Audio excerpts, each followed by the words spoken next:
J'ai eu le plaisir d'interviewer Alex Borto, créateur du site WP Marmite, célèbre pour tous les créateurs de sites sur WordPress. Dans cette interview, il revient sur son parcours, il donne des conseils aux blogueurs qui voudraient se lancer en 2024 et on aborde également l'impact des réseaux sociaux et de l'intelligence artificielle sur la manière de conduire un blog en affiliation en 2024. Je te laisse sans plus tarder découvrir notre échange. Salut Alex, comment tu vas?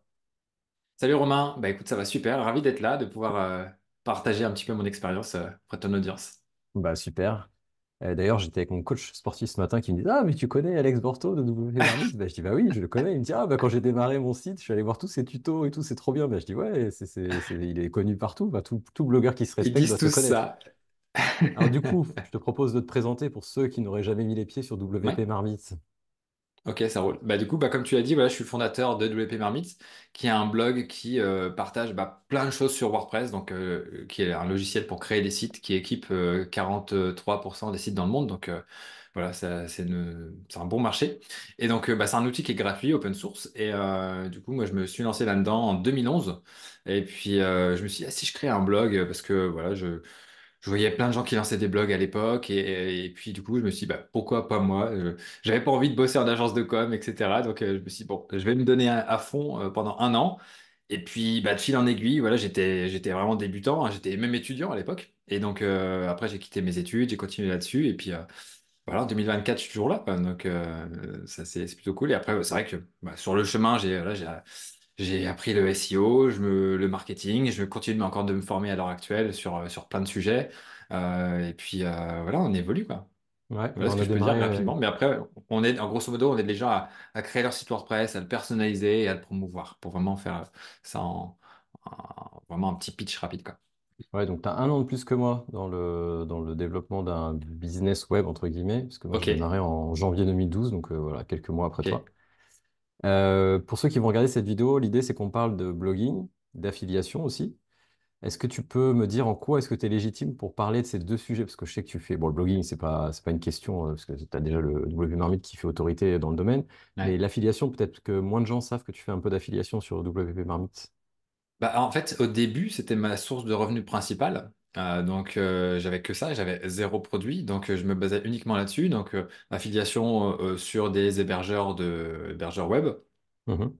Après, il y a eu tout ce qui est boutique de thème WordPress, certains plugins WordPress. Donc, en gros, tout ce qui est premium, généralement, ils ont des programmes d'affiliation. Donc, après, l'idée, c'est de recommander des produits qui nous semblent pertinents et que donc, tu fais un beau tuto dessus et puis tu mets ton lien d'affiliation dedans. Excuse-moi, Ouais, j'ai donc en termes un petit de peu malade. business model, tu as démarré par l'affiliation finalement. Exactement, ouais. Je Ok. faisais du service un petit peu en plus, en mode freelance, pour bricoler des sites WordPress. Mais après, voilà, j'ai vite laissé tomber, étant donné que l'affiliation décollait. Ça, je suis arrivé à des revenus de 3, 4, 5 000 euros par mois avec l'affiliation. Donc c'était vraiment des bonnes années. Et puis, bon, après, il y a eu des hauts, des bas, ça s'est cassé la figure. Il y a d'autres sources qui ont émergé, qui se sont taries, etc. Donc voilà, c'est l'évolution du marché qui fait que. Et donc, après, c'est vrai que j'ai un peu délaissé l'affiliation parce que, comme tu disais tout à l'heure, là, j'ai un plus faible focus dessus parce que Hmm. j'étais plus focus sur mes produits. Mais là, ça commence à revenir quand même. Il y a pas mal d'idées qui sont en place pour essayer d'optimiser un petit peu tout ça parce que c'est dommage de, de laisser un petit peu cet argent sur la table alors que, voilà, C'est exactement ce que j'allais te ça dire. pourrait C'est profiter qu'avec. à tout le monde et au final, ça coûte pas plus cher aux gens. En plus, tant que c'est transparent, je pense qu'on va en parler tout à l'heure. Mais Mhm. voilà. Alors, du coup, on va rentrer directement dans la stratégie en termes de blogging. Quel conseil donnerais-tu à ceux qui veulent débuter et qui veulent se lancer dans le blogging aujourd'hui en 2024? De s'accrocher parce que je pense faut quand même pas mal charbonner pour y arriver, sortir plein de contenu et avoir vraiment aussi une vraie stratégie. Moi, quand j'ai démarré, c'était vraiment à l'arrache. J'apprenais, enfin, j'avais pas vraiment de fil conducteur à me dire, OK, je vais essayer de taper tel mot-clé parce il a tel volume de recherche mensuel et la concurrence, je sens que je peux positionner mon site dessus. Donc, tu vois, j'avais pas l'expérience du SEO, etc., que je peux avoir maintenant. Et donc, j'ai beaucoup tâtonné. Et voilà, c'était un petit peu les méandres de l'entrepreneuriat. Après, voilà, tout le monde y passe plus ou moins. Mais vraiment, les conseils, c'est d'essayer de vraiment réfléchir à sa stratégie et Hmm. pas juste, ah, tiens, je vais publier des articles de blog pour publier des articles de blog, tu vois. Et ça, c'est vraiment le Ouais. truc même. Tu vois, on a une formation SEO. Souvent, quand on parle de SEO, on se dit, ah bah, faut publier des articles de blog. Bah, pas forcément. Il n'y a pas que des articles de blog dans la vie. Parce que, voilà, il y a plein de façons de se référencer qui font que, bah, tout simplement, en créant des pages, en créant une structure sur son site qui soit correcte, et en faisant un bon maillage interne, etc. Et ça, c'est des choses que tu peux pas toujours faire avec des articles. Alors, au bout d'un moment, ça marche. Le VP Marmite, ça marche, les articles, mais on essaie justement de partir sur d'autres stratégies pour essayer de se référencer. Et puis après, même si tu as des mots-clés qui sont un peu inaccessibles, bah, faut taper dans une longue traîne, dans des mots-clés un petit peu plus précis et donc plus facile à, comment dire, À se sur lesquels positionner c'est plus dessus. facile à se positionner, voilà. Et donc, et puis après, bah, au fur et à mesure que tu deviens fort sur ces mots-clés-là, bah, tu remontes la branche, tu vois. Donc moi, j'en suis là au point où j'essaie de me positionner sur WordPress tout court, tu vois, où tu as, je sais pas combien, peut-être 100 000 recherches mensuelles là-dessus. Donc après, enfin, de toute façon, normalement, en page 1, on y est, je sais plus combien on est, mais c'est un boulot, c'est du boulot, quoi. Ouais, c'est un travail de longue haleine. Comme tu dis, tu commences par C'est des ça, tout petits exactement. Faut mots-clés et vraiment y aller petit à sur le long petit, terme, quoi. tu montes l'échelle, les barreaux de l'échelle jusqu'à arriver à ton mot-clé cible qui est un mot-clé de courte traîne avec un très gros volume de recherche pour justement te C'est ça. positionner sur ce mot-clé-là. Mais Mais du du coup, coup, où tu fais moins de conversions aussi, parce que oui, comme c'est exactement, moins parce que précis. c'est Mm. moins qualifié. Mais du coup, on a Ouais. démarré de la même façon. En fait, on a commencé à créer beaucoup de contenu sans forcément connaître le SEO comme on le connaît aujourd'hui. Et bon an, mal an, on a quand même réussi à avoir du trafic En organique s'accrochant. en C'est le biais du s'accrochant. survivant après, tu vois. Oui, C'est ça. exactement. Après, toi comme moi, aujourd'hui, on transmet aussi notre expérience, que toi, tu as ta formation SEO dans le cadre de WP Marmite. Moi, j'ai Ouais. mon programme affiliate blogging aussi, où on enseigne aussi à des blogueurs à monétiser leur blog via l'affiliation. Et moi, je suis resté sur ce business model d'affiliation. Parce qu'aujourd'hui, Mhm. 90% de mon chiffre d'affaires, il est lié à l'affiliation. Et moi, j'aime bien ce côté passif, c'est-à-dire de créer un Ouais, actif ouais. qui est un article. Mhm. Comme toi, tu peux faire des tutos sur des plugins premium. Et une fois que cet article-là est bien référencé, bah, en fait, tu touches des commissions jusqu'à ce que cet article ne soit déclassé ou qu'il y ait un concurrent qui fasse un meilleur article que toi. Et j'aime bien Mhm. ce côté de cranter, en fait. Parce que tu vas créer, par exemple, 10 contenus avec de l'affiliation, tu vas t'assurer, entre guillemets, un revenu un peu minimum qui va bonifier dans le temps, puisque ton contenu va être plébiscité par les internautes, donc Google va conserver le bon positionnement de ce contenu. Si tu as un bon tunnel au sein de cet article, tu fais des conversions, et finalement, bah, t'es pas dans une stratégie comme on peut la connaître aussi, nous, quand on a développé notre propre produit, notre propre formation, on fait du coaching, etc. Où là, tu es dans vraiment le je négocie mon temps contre de l'argent, parce que tu es là pour Mhm. prendre des gens, les emmener d'étape A à l'étape B, et c'est quand même beaucoup plus chronophage. Alors oui, c'est un travail de plus longue haleine, on vise le plus moyen-long terme avec l'affiliation, mais j'aime le côté exponentiel des choses. Ouais. Et après, tu as aussi le business de la vente de liens. Je sais pas si tu as fait un petit peu ça, mais quand tu commences à avoir un site d'autorité, bah, tu as des marques qui passent par des plateformes, alors soit en direct, soit par des plateformes, pour mettre des liens chez toi. Donc, bon, bien sûr, c'est pas une reco qui est Google, ouais. enfin, qui est recommandée par Google, mais du coup, ça se fait. Faut pas se cacher derrière son petit doigt. Nous, on le fait pas sur le WP Marmite. On commence à s'ouvrir aux articles sponsorisés. Ok. Là, cette année, on va commencer à faire ça. Parce qu'au final, on a une autorité qui fait que, voilà, on peut faire des trucs, enfin, des beaux trucs. Parce que jusqu'à présent, on s'y refusait. On disait devant, désolé, nous, on a notre planning édito, on s'y tient. Si on a envie de faire un article sur vous, on le fera. Mais voilà. Mais du coup, là, maintenant, on va se dire, bah, écoutez, là, je pense à peut-être partir sur un tarif de genre 1 000 € l'article, un truc comme ça. Et bon, on verra si ça passe, quoi. Mais je pense que ça passera Mais, vu que la taille des boîtes qui sont intéressées, a priori, mais ça va, là, quoi. tu vends du backlink quand tu fais ça. Tu vends un lien en dofollow Ouais, mais sur tu ton vends même le site qui... contenu, tu vends plein de trucs aussi. Ouais. Voilà, même nous, ça nous arrange parce qu'au final, on se positionne sur leurs mots-clés, donc c'est gagnant-gagnant, quoi. Ouais. Mais Alors voilà, nous, ça, moi, c'est un truc qu'on va ouais, développer. On n'a pas encore d'offre précise de présentable encore à l'instant, mais à l'instant, je te parle, mais c'est quelque chose qui est possible. Mais après, il y a aussi, tu vois, comme je te disais, juste la vente de liens sur des articles existants que toi, tu as fait, tu ouais, peux caser des liens. Donc des articles déjà positionnés, et tu références ton site sur une plateforme, tu en as plusieurs, hein. Et tu as Next Level, tu as SEM Juice, tu as Rocket Soumettre, Links. ouais, Rocket Links, enfin, je les connais pas toutes parce que moi, c'est pas un business que je pratique, mais, euh, mais voilà, en tout cas, ça existe et c'est Mm, une source de revenus supplémentaires. Alors, du coup, il n'y a pas de récurrence, c'est du one shot. mm. Faut s'engager à garder les liens, je sais pas, 2 ans, un truc comme ça, ou même pour certaines, c'est à vie. Mais ça peut mettre du beurre dans les épinards en plus de l'affiliation, Ouais. quoi. D'ailleurs, moi, je connais des personnes qui travaillent dans le marketing et le SEO qui ne créent que des sites pour faire de la vente de liens, en fait. Ouais. Ils te créent des sites à la volée avec de l'IA. Ils sont pas forcément passionnés par le sujet, mais ils savent qu'il y a des annonceurs qui Mm. veulent acheter du backlink et ils vont publier tout et n'importe quoi. D'ailleurs, le site, il ressemble plus à rien au bout d'un moment parce que tu as des Ouais, non, articles mais dans tous les après, sens. il y a ça, mais tu peux aussi faire ça sur un site quali, avec une marque, une vraie marque derrière, et du coup, bah, Mm. tu vendras déjà beaucoup plus cher. Mais là, il Et faut puis, choisir tes partenariats. Nous, on le voilà, fait, c'est ça. Faut nous, pas on le prendre fait pas. le gars qui fait le casino en ligne ou je sais pas Ouais, quoi. voilà. Mais tu vois, par exemple, nous, on le fait directement avec les marques avec lesquelles on collabore depuis des années. C'est-à-dire que pendant les soldes, par exemple, on a Ouais, des articles sponsors qui sont négociés avec les annonceurs avec lesquels on travaille. ouais, Mais c'est pas de l'achat de backlink. On ne fait pas de lien en ouais. do-follow. C'est Mhm. simplement, on met Ok. en avant les produits pour une période commerciale qui est importante pour l'annonceur.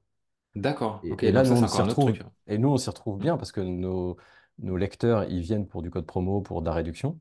Et les annonceurs, de leur côté, ils ont besoin de mise en avant ponctuelle pour cette opération-là. Mhm. Oui, c'est pas Et du SEO qu'ils veulent. De toute façon, c'est juste du commercial. bah, ils en veulent toujours, mais nous, c'est pas notre. Enfin, moi, j'avais toujours la croyance de me dire si je commence à faire plein d'articles sponsors avec des liens en dofollow, bah finalement, au niveau SEO, je vais peut-être être moins bon. Mhm. Tu vois, si je commence à vendre des liens en dofollow partout sur plein de sites. Ouais. Peut-être que ça a changé depuis cette époque-là, mais oui, avec parcimonie, tant que tu le fais avec parcimonie, de toute façon, je pense Ouais, que je ça peut pense que être c'est bien. mieux. Ouais. Ouais.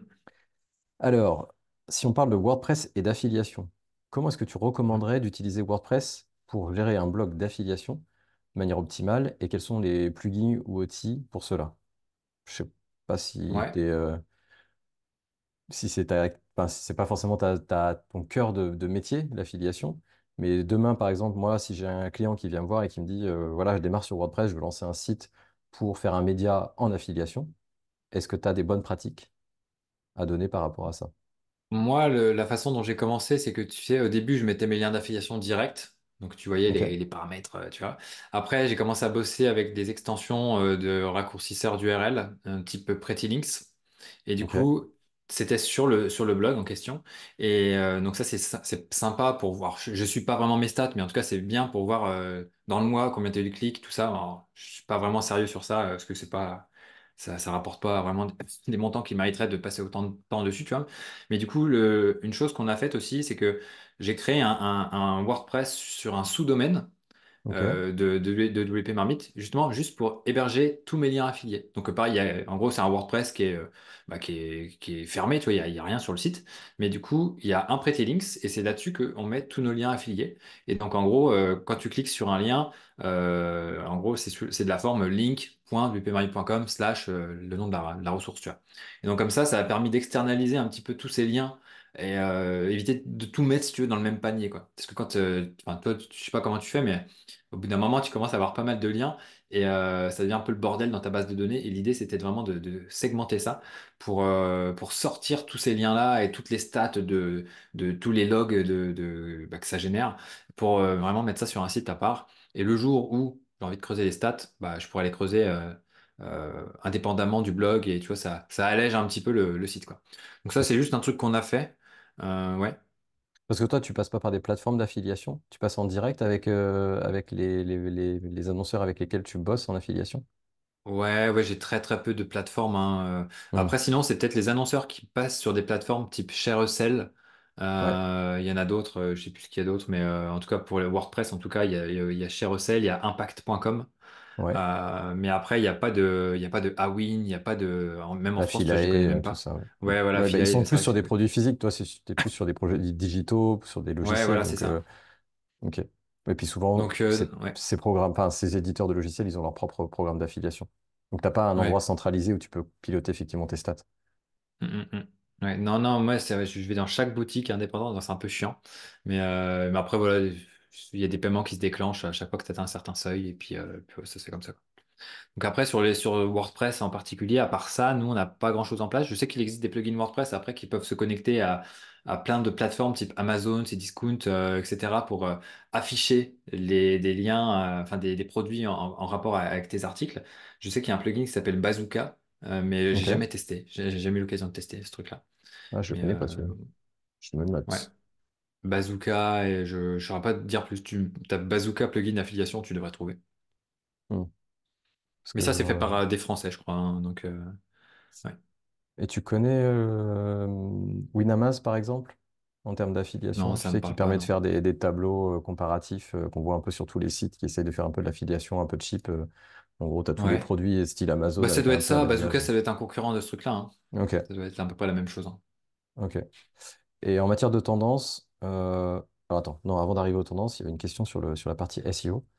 Mhm. Selon toi, quelle est l'importance du SEO dans le blogging et comment peut-on créer du contenu qui plaît à la fois au moteur de recherche et au lecteur? Parce que ça, c'est une question qui revient fréquemment parmi mon audience. C'est OK, je veux bien faire de l'affiliation, mais je ne veux pas le faire au détriment de rester aligné, éthique et en proximité avec ma communauté. Ouais. Bah, ça revient un petit peu avec ce que je te disais tout à l'heure sur les articles sponsorisés. Tu vois, nous, on a toujours tenu jusqu'à présent un point d'honneur à se dire, bah écoutez, enfin, des fois, il y en a, ils font un peu du forcing, ouais, vous pouvez parler de nos trucs. Bah écoute, non, ça nous intéresse pas.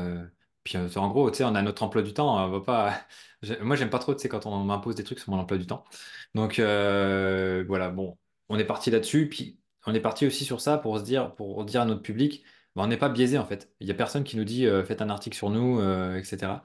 Donc c'est vrai que niveau historique, ça a pas mal joué sur la confiance que les gens peuvent avoir avec nous. Après, tu m'as posé la question de l'importance du SEO pour le blogging. C'est vraiment capital parce que bah, c'est ça qui ramène des visiteurs. Donc, après, c'est un canal d'acquisition, hein. Tu peux travailler d'autres canaux, je pense, bah, comme les réseaux sociaux. Bon, ça, c'est un autre, c'est une autre problématique, hein. On pourrait ouvrir un tiroir et parler de ça pendant un moment. Mais ouais, le SEO, c'est super important de bah, bien structurer ses contenus, faire en sorte que bah, il y ait un certain nombre de bonnes pratiques qui soient respectées, hein, les titres HN, etc. Mais bien mettre ton mot-clé dans l'introduction, pas faire non plus du bourrage de mots-clés. Enfin, c'est Hmm. un truc assez subtil, Ouais, la limite, elle mettre est des toujours médias, etc. Donc, une question d'équilibre. c'est voilà, c'est un subtil équilibre et il faut arriver après à jauger surtout bah, en SEO l'intention de recherche. Ok, tu veux te positionner sur tel mot-clé, va voir ce qu'il y a, enfin tape ce mot-clé, va voir ce qu'il y a sur la page de résultats de recherche, regarde les contenus qui sont présents et essaye de sentir un petit peu qu'est-ce que Google veut, pourquoi ce résultat est en première position, pourquoi c'est ce top 3 là, qu'est-ce qu'ils ont de particulier par rapport aux autres. Est-ce qu'ils ont plus de backlinks ou est-ce que le contenu est un peu différent par rapport aux 8, 9, 10e ou ceux qui sont sur enfin, sur les autres pages? Donc c'est une pratique et c'est super important. Plus tu arriveras à sentir le truc, et plus tu arriveras à faire des contenus qui vont performer. Et surtout après, l'intention, elle peut changer avec le temps. Donc toi, tu peux avoir publié un article, il y a un article ou un contenu, hein, peu importe, il y a 2 ans. Et nous, c'est ce qui nous est arrivé à plusieurs reprises, hein. Ça change. Et du coup, bah, ton article, il baisse enfin, il descend, quoi. Et donc après, bah, faut que tu le retravailles, tu le remettes à jour pour que espérer que ça puisse remonter en ayant bien saisi la nouvelle intention. Hmm. Tu vois, des fois, il y a des requêtes, elles sont un peu commerciales, type bah, nous, formation WordPress. Ok. Notre page, elle se positionne super bien, mais on fait pas que de la promo. On essaye d'expliquer, enfin, on fait plus de l'éditorial, tu vois. Donc là, on essaie de faire de l'informationnel tout en casant tout en casant des produits, tu vois, parce que nous aussi, on vend des formations WordPress. Donc, et après, il y a tout un système de silos, etc. Après, c'est vraiment du pur SEO, mais pour essayer de faire en sorte que la page, elle tienne dans le temps, quoi. Et Et comment tu que monitores tes positions du coup? alors, Ça, bah, tu nous, on disais bosse quand avec tu... un outil Oui. qui s'appelle Ahref. Mais Ouais. après, il y a plein d'outils, hein. Il y a Monitorank, il y a un truc qui s'appelle Serpo, un truc gratuit qui s'appelle Serposcope. Mais voilà, nous, on bosse principalement avec Ahref. Après, c'est vrai que c'est assez onéreux, c'est 100 balles par mois. Mais il y a d'autres outils SEO qui existent. Mais bah, après, dès que tu veux vraiment faire du SEO sérieusement, il te faut un outil, quoi. T'as SEMrush ou SEO Observer. Peu importe lequel, voilà, ils ont plus ou moins tous les mêmes fonctionnalités, mais au moins d'avoir des données qui remontent pour te guider un petit peu, quoi. Donc toi, tu monitores tes positions sur Ahrefs. Ouais, c'est ça. Ok. En matière de tendance, quelle tendance est-ce que tu observes actuellement dans l'univers du blogging et de l'affiliation, si tu as vu quelque chose aussi dans l'affiliation? Et Après, c'est comment la penses-tu règle. Ouais, et vas-y, comment excuse-moi. penses-tu et comment penses-tu qu'elles vont évoluer à l'avenir? Bah, moi, la grosse tendance qui arrive, là, c'est l'arrivée de l'IA, tout simplement, hein. Donc, plein de contenus IA qui arrivent. Google qui dit que, bah, au final, eux, ils s'en foutent que ce soit de l'IA ou pas. Ce qu'ils voient, c'est un contenu. Tant que ça Et répond aux est-ce qu'il attentes des est internautes. exactement, tant que ça répond aux attentes des internautes, bah voilà. Donc, après, ils vont peut-être changer de leur fusil d'épaule, j'en sais rien, mais. bah des fois, enfin, et plus le temps passe, plus les contenus vont être limite mieux que certains rédacteurs, en tout cas des rédacteurs de débutants. Donc, ouais, il faut s'en servir, quoi, hein. Faut s'en servir.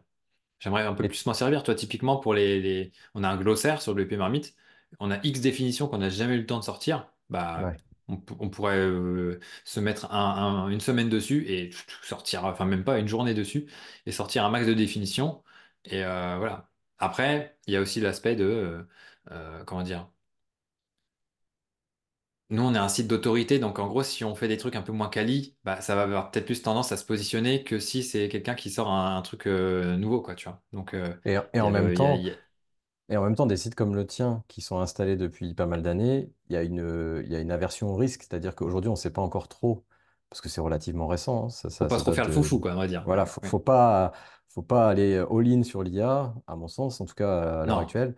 Donc, c'est-à-dire qu'il y a une prime aussi à ceux qui démarrent. C'est-à-dire que dès maintenant, tu n'as rien à perdre, tu lances un site, tu peux te dire, bah, moi, ok, j'utilise à 100% les nouvelles technologies, et advienne que pourra. De toute façon, je pars de zéro, donc j'ai rien à perdre. Après, il y a beaucoup de sites, voilà, qui font ça, ça grimpe et Ça bam, ils se monte font vite et ça shooter, tu se... vois. Ouais, Donc, en fait, il y en a, ils font des coups, tu vois. ouais, Genre, ils montent un site de, je sais plus ce que c'était, j'avais déjà vu ça, j'ai vu passer ça sur Twitter, là.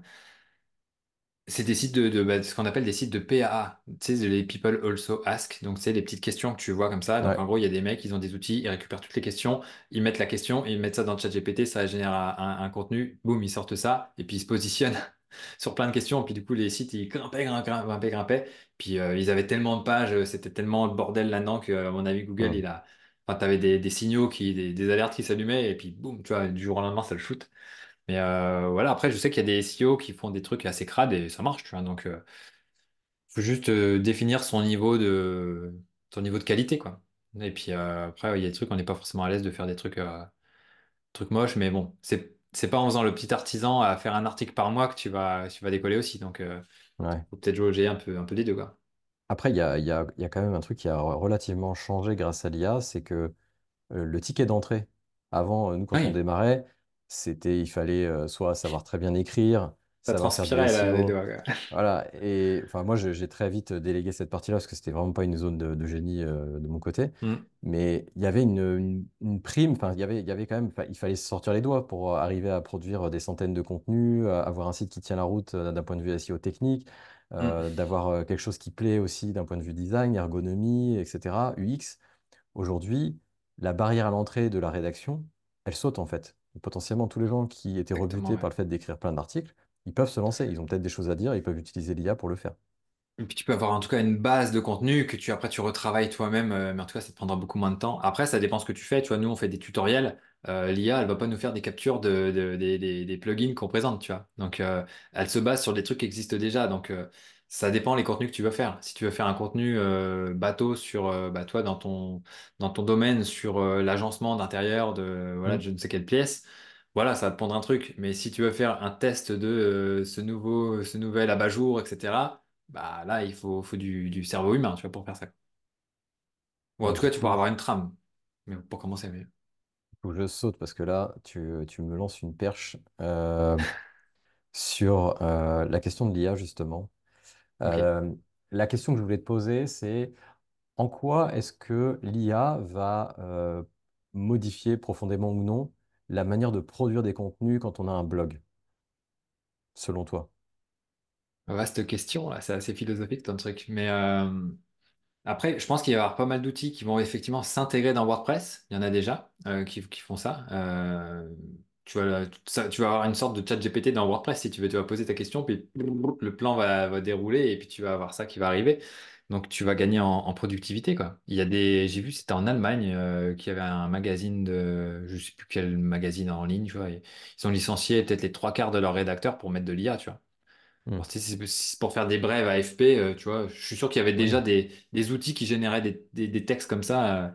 Donc, enfin, et clairement, c'est pas un boulot qui est très épanouissant d'écrire des trucs comme ça. Donc, au final, les journalistes feraient mieux de faire vraiment des tests approfondis et puis laisser des textes bateaux à l'IA, quoi. Donc, voilà un petit peu comment je vois le truc. Il y a des outils qui vont s'intégrer dans WordPress de plus en plus. Ça va nous aider à pondre des contenus en masse. Donc, après, faut faire de la masse, c'est pas non plus ce qui va être bénéfique parce que tout le monde aura les mêmes armes. Donc au final, il va falloir réussir à se démarquer d'une autre façon, quoi. Donc Mm. peut-être il y aura un ratio de trucs de masse et puis après, il faut essayer de construire quelque chose en tout cas qui va permettre d'apporter vraiment beaucoup plus de qualité et de relations, d'informations, de satisfaire les gens qui vont lire ça pour, pour Mais tirer c'est vrai son que épingle du jeu, quoi. toi, t'es moins touché, j'ai l'impression, parce que moi, par exemple, sur la partie blog déco, ou d'autres de mes clients qui ont des blogs sur le voyage ou les animaux, etc., quand tu Mhm. produisais, avant l'arrivée de l'IA, des contenus un peu génériques, où il n'y a pas vraiment une saveur, où il n'y a pas vraiment une Ouais. identité, un branding très personnel approfondi, bah, aujourd'hui, avec les différentes mises à jour de Google, ton site, il a eu tendance à diminuer en termes de ranking. Parce que je pense que Mhm. Google a vu à l'arrivée de l'IA et beaucoup de sites qui créent beaucoup de contenu avec de l'IA, et il se dit, mais en fait, ce site-là qui crée des articles un peu génériques avec une équipe de rédaction, et ce site qui crée des contenus avec de l'IA, il ne voit pas forcément la différence. Du coup, à terme, je pense que la différenciation, ça va être comment est-ce que dans tes contenus, tu peux arriver à créer du lien avec ta communauté, à avoir vraiment C'est un ça. positionnement qui soit très singulier. Moi, Ouais. typiquement, tu vois, en ce moment, je me suis lancé dans des projets de décoration à la maison, créer une bibliothèque et vraiment shooter, tourner un maximum de vidéos, de photos pour pouvoir venir agrémenter mes contenus. Ouais. Parce qu'en termes d'autorité, si Romain, il est invité par La Redoute, Maison du Monde, dans des shootings, il parle dans la presse, etc., et qu'en plus il crée des contenus dans lesquels il a ses propres photos, qui ne sont pas des photos générées par de l'IA ou des photos récupérées sur Pinterest, bah, tout de suite, Mhm. ça crée un contenu qui est singulier et ça crée une proximité aussi avec ton audience. Et je pense que c'est Ouais. ça un peu l'avenir du blogging à partir du moment où l'IA est arrivée. Parce que du coup, ton contenu, il devient singulier par rapport à quelqu'un qui génère les mêmes contenus avec de l'IA, en fait. De toute façon, il faut vraiment penser marque, penser création de marque, création de médias. Et donc, tu vois, au final, le SEO, il y a, bah, ok, il y a tes articles, mais au final, il n'y a pas que ça. Parce que pour devenir une autorité, bah, faut que tu sois présent sur les réseaux sociaux, que tu arroses un peu partout et tu arroses en qualité. Donc, c'est ça qui est dur. Et tu vois, ok, il y en a, tu vois, par exemple, bah, typiquement, là, avant l'interview, on parlait d'une personne qui m'a interviewé sur sa chaîne, qui a une chaîne un petit peu concurrente de la mienne. Mais du coup, on est concurrent, mais pas trop concurrent, parce que moi, j'ai YouTube, mais lui, tu vois, son site, enfin, ça n'a rien à voir avec mon blog, tu vois. Donc, euh, le Ouais, parce que blog enfin, vous avez une patte qui est t'as un actif. différente. Et puis vous Ouais. êtes différent dans la manière de communiquer, il y a une énergie qui est différente. Tu vois, c'est comme Mm, mm. De quelqu'un qui se lance dans un business, qui va dire, toute ouais, mais façon, on je a vais pas tous parler à notre mes concurrents. sensibilité, Bah oui, parce que tes voilà. clients viendront pas forcément chez toi et chez lui, ils vont choisir aussi avec qui ça résonne le plus. C'est ça. Mais en gros, voilà, il faut créer une personnalité, être la personne qui est le spécialiste de sa niche et apparaître comme ça et communiquer, communiquer. Donc, réseaux sociaux, blog, et faire de l'événementiel, peu importe, tu vas faire des trucs quoi, qui te démarquent de tes concurrents qui vont juste cracher du chat GPT, quoi. Mais au final, Hmm. c'est assez simple de se démarquer, hein, mais c'est du boulot. Ok. Et En alors, tout cas, c'est dernière comme ça que je vois le question, truc. Nous, c'est vraiment avoir un média et après, tes propres produits. En tout cas, pour nous, enfin, l'affiliation, pour moi, je le vois vraiment comme un bonus. Mais après, c'est bien pour démarrer. Mais une fois que tu as réussi à avoir assez une comment assise dire, de financière. traction, Hmm. ouais, faut partir sur du produit parce que si Google te met dedans, t'es mort, quoi. Donc, Hmm. très bien pour démarrer, mais c'est le premier barreau de l'échelle, quoi. Enfin, en tout Ouais. cas, c'est comme ça que je le vois. Après, il peut y avoir d'autres sites d'affiliation. Puis après, tu as tellement de sites d'affiliation que s'il y en a un qui se casse la gueule, bah, au final, c'est les vases communicants. Tu t'y retrouves, tu vois. Mais c'est quand même difficile de dépendre que de Google aussi, tu vois. Bon, j'avais encore 3 questions pour toi, il nous reste 5 minutes. Ouais. Quels sont les principaux défis auxquels les blogueurs seront confrontés en 2024 et comment les surmonter? Comment vois-tu l'impact sur les réseaux sociaux et le blogging aujourd'hui? Parce on peut ouvrir cette boîte de Pandore là aussi. Et est-ce qu'on peut parler aussi d'éthique en matière de partenariat et de collaboration en affiliation? Ma question du coup, quels sont les principaux défis auxquels les blogueurs seront confrontés en 2024 et comment est-ce qu'ils peuvent les surmonter? Bah, pour moi, la survie, c'est vraiment d'arriver à devenir un média incontournable. Donc, ça rejoint ta deuxième question sur les réseaux sociaux par rapport à ce qu'on se disait juste avant. C'est que, il faut arriver à produire sur un maximum de canaux et à devenir l'autorité sur tous ces canaux-là. Tu vois. Donc, t'as TikTok qui marche très fort en ce moment. Après, ça dépend de ta niche, mais peut-être LinkedIn. En gros, il faut déjà aller où ton audience est. Hmm. Donc, c'est vrai que l'audience, là, enfin, en tout cas de ce que je vois, même pour moi qui suis, on va dire, d'un côté un peu tech, euh, il y a quand même beaucoup de gens sur les réseaux sociaux, quoi. Donc, ils vont peut-être moins chercher sur Google, ils vont peut-être faire des recherches sur TikTok. Et au Hmm. final, bah, faire du SEO, donc c'est du Search Engine Optimization, bah, tu fais ton SEO sur TikTok. Donc, les gens vont taper des trucs et bah, faut que ta marque, elle soit partout, quoi. Donc moi, Ouais, la puis, petite marmite ouais, là que tu vois là, le ouais, but c'est qu'ils la voient partout sur leur téléphone, tu vois. Pas que sur le ouais. web et sur Google, tu vois. Et c'est vrai que c'est ça qui a changé sur ces dix Tu te dernières coupes de années, j'ai plein de monde l'impression. sinon. Ouais. T'as dit quoi? J'ai dit, je pense que c'est ça le plus gros changement du blogging d'il y a Hmm. 10 ans et d'aujourd'hui, c'est le côté 360, l'omnicanalité. Ouais, C'est c'est que nous, ça. on pouvait dépendre que du SEO et d'avoir qu'un blog et de pas être sur les réseaux sociaux. C'était pas un problème pour arriver à très bien en vivre. Et aujourd'hui, avec l'avènement des TikTok, Instagram, les shorts, les reels, tout ce qui Ça existe. peut rendre un peu fou, mais ouais, il Et faut. d'ailleurs, on le voit, hein, les gens utilisent beaucoup plus le smartphone que le desktop et ça ne fait que grossir chaque année en fait. Mais je Ça. pense qu'il y a il y a une trend, peut-être en 2024, qui va être plus forte, c'est de dire on capte l'attention des gens sur des formats courts, type réseaux sociaux, et on les renvoie vers quelque chose de plus approfondi sur un article de blog ou une vidéo YouTube. Ouais, c'est ça.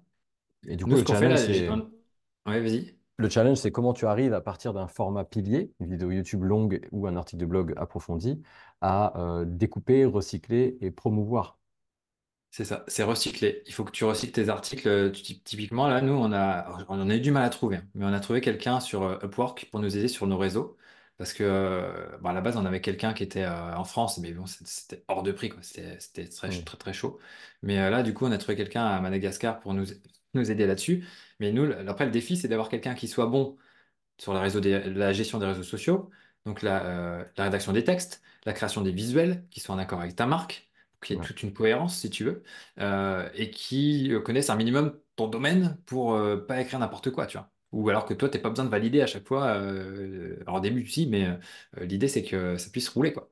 Donc ça, c'est très difficile. Et puis si tu fais ça tout seul, bah tu vas te cramer parce que, enfin, au final, tu es chef d'entreprise, donc tu dois au final monter une équipe en tout cas pour arriver à un certain niveau et y rester, pour pouvoir bah, rester numéro un sur ta niche, quoi. Donc, avoir quelqu'un, ouais, vraiment, donc prendre tes articles, en faire des vidéos YouTube. Après ta vidéo YouTube, soit tu la découpes, ou soit tu fais des shorts en direct. Tu recycles ça pour faire des carousels sur LinkedIn. Maintenant, tu peux même faire des carousels sur TikTok. T'en fais des threads Twitter, enfin X. Voilà, il y a matière, hein. Et Ouais, après, c'est le gros but, boulot. effectivement, tu peux soit renvoyer sur ton blog, mais tu peux aussi envoyer sur un lead magnet. Tu rattrapes l'email. Donc après, il y a tout l'aspect email marketing à entretenir la relation. Maintenant, il y a aussi l'aspect rejoignez notre communauté sur Discord. Donc, où tu as une plus grande relation, une intensité de la relation. Ça, c'est quelque chose qu'on va mettre en place en 2024 de notre côté pour pouvoir après communiquer et bah, vendre tes produits ou même partager tes liens d'affiliation, tu vois. Si tu as une bonne relation et qu'il y a un nouveau produit qui sort, tu vois, typiquement, toi de ton côté, ouais, il y a une nouvelle lampe qui est sortie chez je sais pas qui, bah voilà, si vous voulez y jeter un œil, je vous file mon lien AF, puis voilà, quoi. Hmm. Donc, il y a plein de pistes à creuser, mais je comprends que quand on est débutant, ça peut être impressionnant. Mais je pense qu'il faut se concentrer et réussir à trouver une traction. Et puis après, une fois qu'on commence à avoir des revenus, réinvestir. Ouais, Bon, se payer aussi un peu, mais réinvestir pour essayer d'attaquer la niche à 360, comme tu dis, quoi. ouais. Et c'est là où tu sors ta casquette de blogueur amateur et que tu prends celle de l'entrepreneur. Exactement, ouais. Et Et ça c'était demande un changement de pas, c'était posture. pas quelque chose que j'anticipais quand je me suis lancé, tu vois. C'est- C'était plus, ouais, je vais mon blog, hop, ça fait des sous, puis je sais pas trop où je vais aller, quoi. Mais maintenant, et après, plus tu as du succès et plus ton ambition, après, elle croît, quoi. Donc c'est ça qui est bien aussi, quoi. Et ta Où confiance en est-ce toi. qu'on où est-ce qu'on peut te retrouver, Alex?